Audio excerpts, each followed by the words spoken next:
Natili sa Bao de Masinloc sa West Philippine Sea ang tinaguriang monster ship ng China Coast Guard.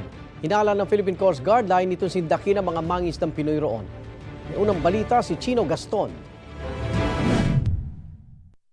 Gamit ang dark vessel detection ng Canada, na-detect ng Philippine Coast Guard ang paglalayag ng Vessel 5901 o ang tinaguriang monster ship ng China Coast Guard sa layong 54 nautical miles mula sa Capones Island sa Zambales. Kaya kaagad raw ipinadala ang BRP Cabra kasama ang Caravan Reconnaissance Aircraft para tingnan ang ginagawa ng monster ship. Alas 5 ng hapon nitong Sabado, nakumpirma ang presensya ng barko sa Bao de Masinloc.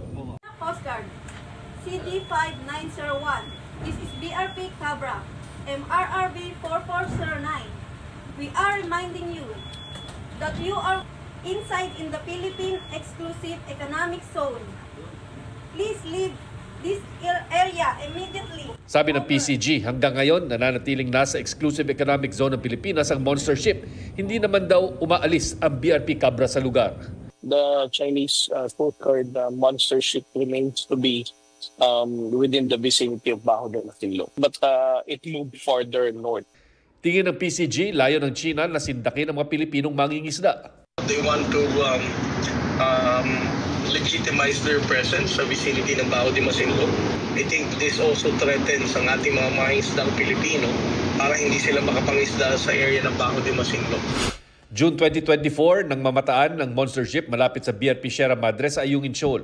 Kumpara sa 2,265 tons ng BRP Teresa Magbanwa at Melchor Aquino na mga pinakamalalaking barko ng ating Coast Guard, 5 beses na mas malaki ang monster ship ng China sa bigat na 12,000 tons. Ito nga ang pinakamalaking Coast Guard ship sa mundo.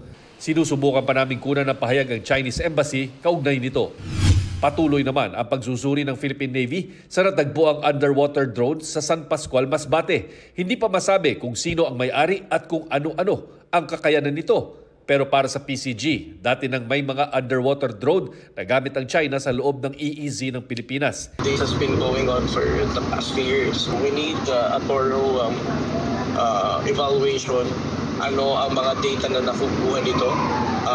And obviously, this violates ang ating sovereign rights. Tingin dito ng military historian at defense analyst na si Jose Antonio Custodio, posibleng naghahanap ang China ng ruta para makalabas ng Pacific Ocean ang kanilang naval assets o submarines. Kung may konting kokote lang, makikita niya na the Chinese are sending probes to map the area so that their submarines can enter. You don't have to be a rocket scientist to understand that. Wala pang reaksyon ang Philippine Navy sa pahayag ni Custodio. Pero sabi ng isang source ng GMA Integrated News, hindi dapat ikabahala ang natagpuan drone base sa paunang pagsisiyasat. Ito ang unang balita, Chino Gaston, para sa GMA Integrated News. Igan, mauna ka sa mga balita, mag-subscribe na sa GMA Integrated News sa YouTube para sa iba't ibang ulat sa ating bansa.